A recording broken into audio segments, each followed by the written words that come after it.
Welcome to the World Lens podcast, where we look at what's happening around the world each week through a global business lens. I'm your host, Michelle Evans, digital specialist at the World Trade Center Institute, and I'm joined by Bruce McIndoe, president of McIndoe Risk Advisory and WTCI board member. Hey, Bruce. Hey, Michelle. So today we're going to be talking about strikes, not military, bowling, or pitching, but labor strikes. A CNN article recently declared 2023 to be the year of the strike. Bruce, what's going on in the labor market that caused so much trouble last year? Trouble. I would say disruption is probably the word of the year. Yeah.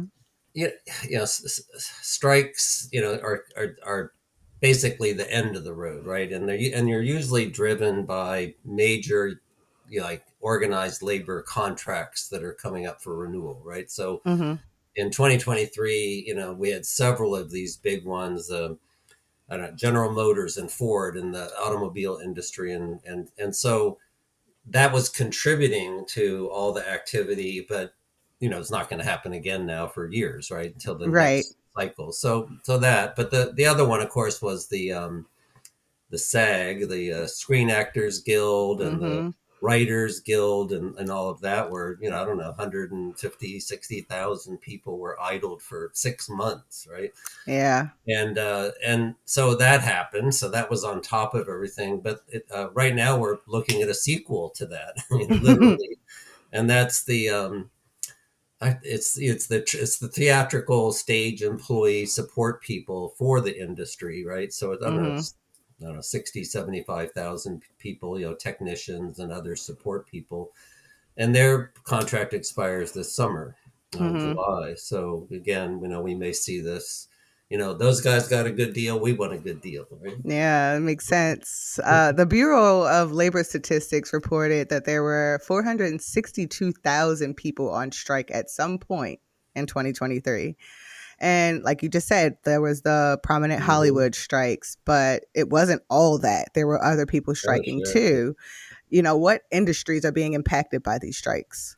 Well, yeah, when you mentioned this in the pre-notes, I looked at it, and in 2023, the number of major labor strikes increased 43%.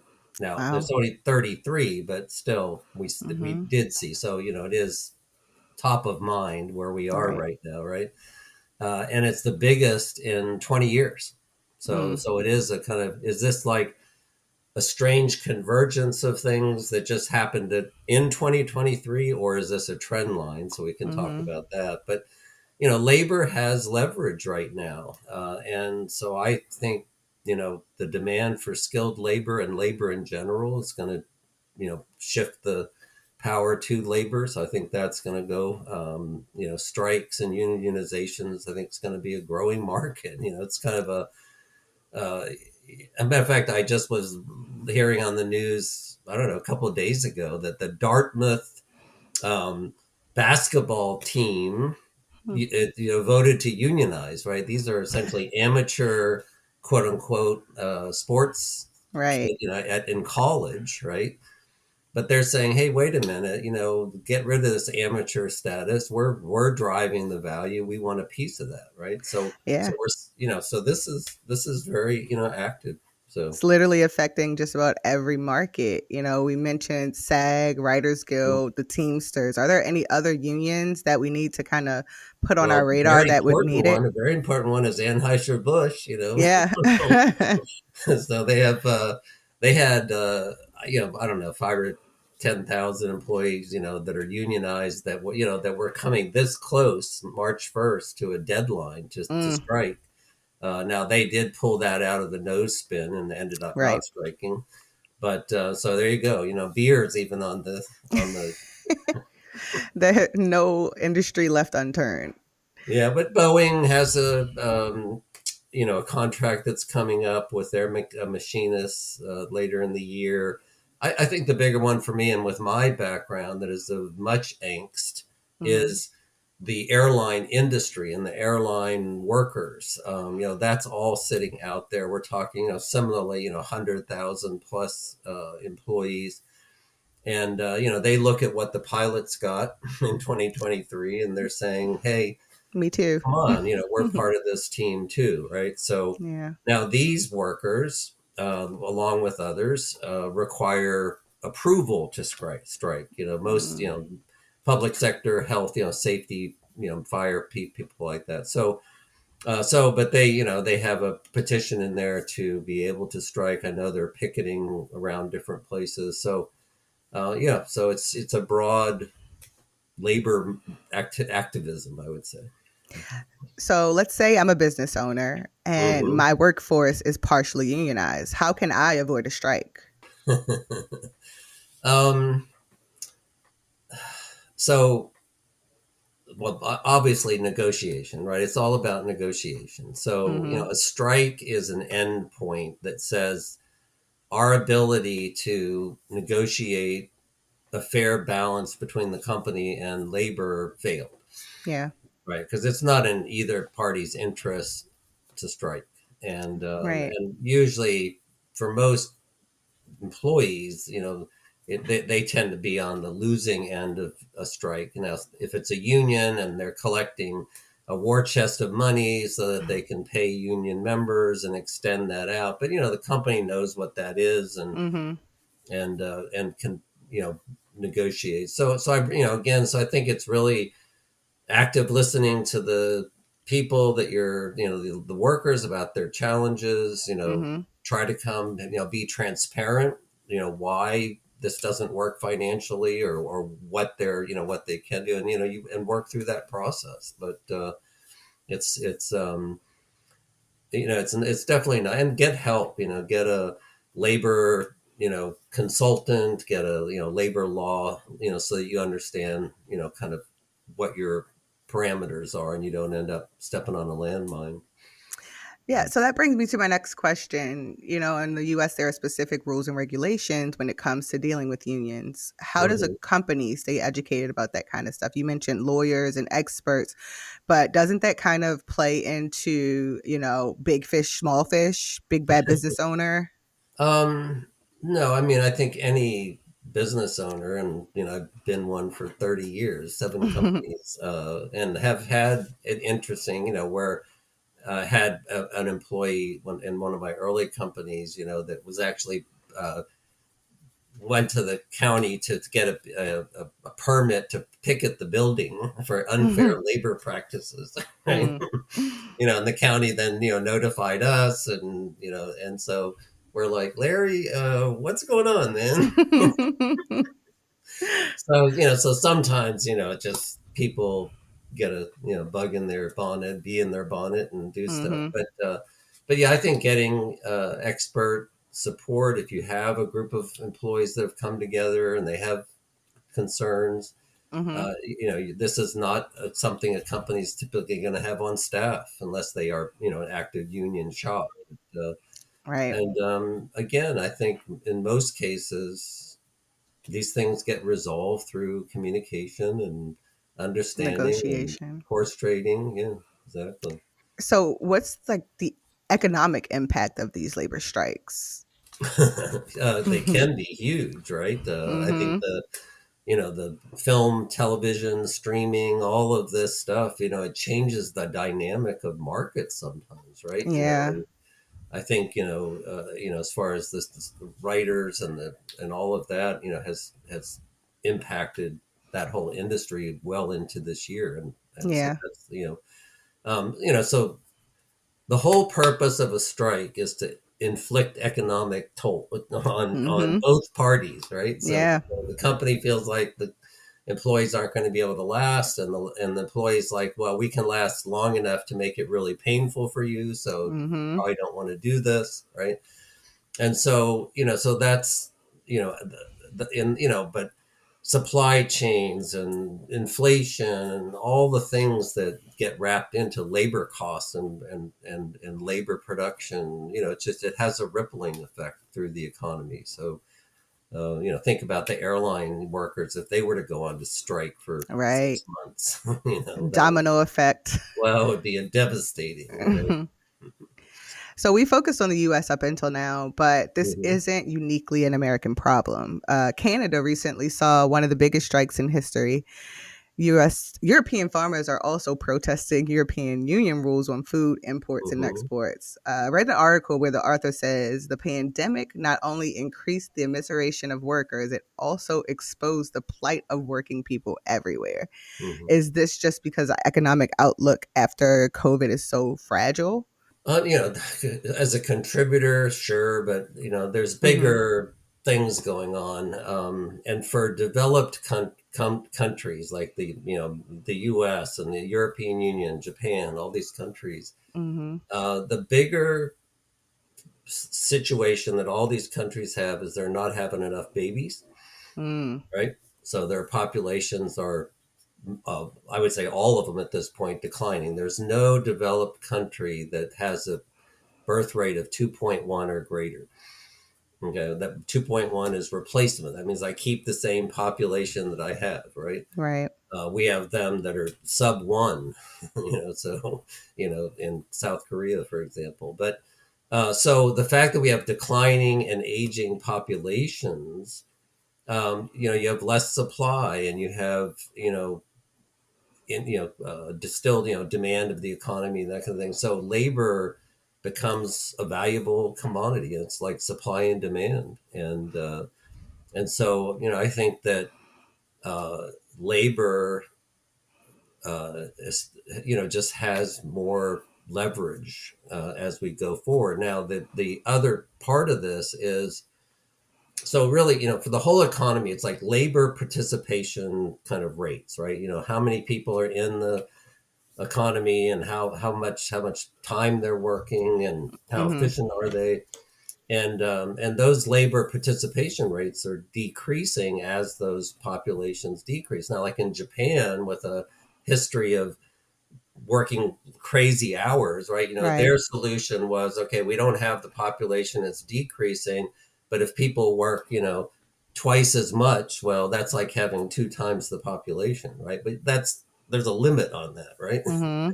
The other is to bring others into the workforce, women notably, right? And so that's, in the U.S., Europe, and Japan, we see much more women participation, but I think so anyway, so that's kind of that. But when you start looking at that for decreasing populations, countries, and largely our economy is like successful right now because of immigrants, right? They Right. come in and they do a lot of the jobs that a lot of people don't want to do, Mm-hmm. and drive that. So, but when you start bringing in immigrants and you have people working more hours, then you cause social friction, which Yep. drives activism, which then get people to bind together, and so it's all of that that Yeah. drives this. Yeah. So, There's something to be said for political wins by unions. I read in a Washington Post article that some labor historians have said of Joe Biden that no president since Franklin D. Roosevelt has more firmly aligned himself with organized labor. What have unions won on the political side of things? there's no question that the president is a highly visible cheerleader. I think, wasn't he the first president to ever be on a picket line with union workers, right? Right. So yeah, so very pro union. I think the political side of this, when you look at the Inflation Reduction Act and chips and all these things that the administration put into place, Hmm. buried in those funding, they basically said, look, applicants, if you're going to take this money, you have to commit to significant labor favorable actions. I don't know, like, upholding collective bargaining that we've been talking about, Yeah. creating workforce training to be able to bring people into the workforce, fair wages. So they, have this fair wage Hmm. requirement, hiring local workers, on and on and on. So that they just, piled a lot of things in there. It says, look, if you're going to take this money from the government to drive growth, you have to commit to these activities. So that's huge. But I Yeah. think the bigger one was, but the Biden, this did an executive order, and created, Vice President Harris is on it. The White House task force on worker, I don't know, one empowerment and wonder. Anyway, but this also was about adopting protections to protect employees and do all of these things. So I would say, so they've been, obviously very, very pro worker, pro union, in everything that they've done. Yeah. Yeah. Hmm. I've also seen a sentiment expressed that because labor and unions had a strong year last year, it may encourage more, like you said, activism and coming together and maybe more striking. I know that a lot of these companies that have already striked have come to their um, agreements with the companies, but do Hmm. you think that like this is going to be seen a lot more moving forward? Absolutely. Mm-hmm. I think everything that's happening here has created, a tailwind Yeah. to increase labor activism and union formation. Back to the Biden administration in this term, um, the Biden appointees on the most important, you know government group is the NLRB, the National Labor Relations Board, right? Mm-hmm. That sets a lot of these rules. And they have, just at the end of last year, did a whole series of actions to pave the way for making it easier for workplaces to unionize, right? Mm-hmm. So, they used to have this like secret ballot election. Now it's like they can organize franchise and contract workers and those kinds of things. So again, the main thing is shortening the time that it takes from initiation of wanting to unionize to Mm-hmm. actually getting it done, because the longer it carries on, the less likely it happens, right? so Mm-hmm. so that was a key one that they did. So yeah, I see it taking off more, not less. All right. Whip out your crystal ball, Bruce. With the trends we're seeing right now, do you think abroad and here in the US that labor unions are going to be stronger in the next 5 years? Well, my expertise in this area is, much more in U.S. centric than it is abroad. But I think the drivers are consistent globally. Mm-hmm. So let's talk about the environment. So 2/3 of Americans approve of labor unions, right? Yeah. That is the most since like the 60s that Mm-hmm. people have had a very favorable view. So that environment is there, right? Mm-hmm. And the challenges, and the interesting thing to me when I looked at the trend line, that union membership is only about 10% of the workforce, and it's actually the lowest it's been since the late 80s. Wow. Why do you think that is? Yeah, exactly. So I'm like, hmm. And but if I look at and was looking at like it's like it's really difficult to unionize, Yeah. right? And again, back to the National Labor Board, it's like making that process easier Mm-hmm. is going to free up, and we'll see more. But anyway, so that's kind of where we are there.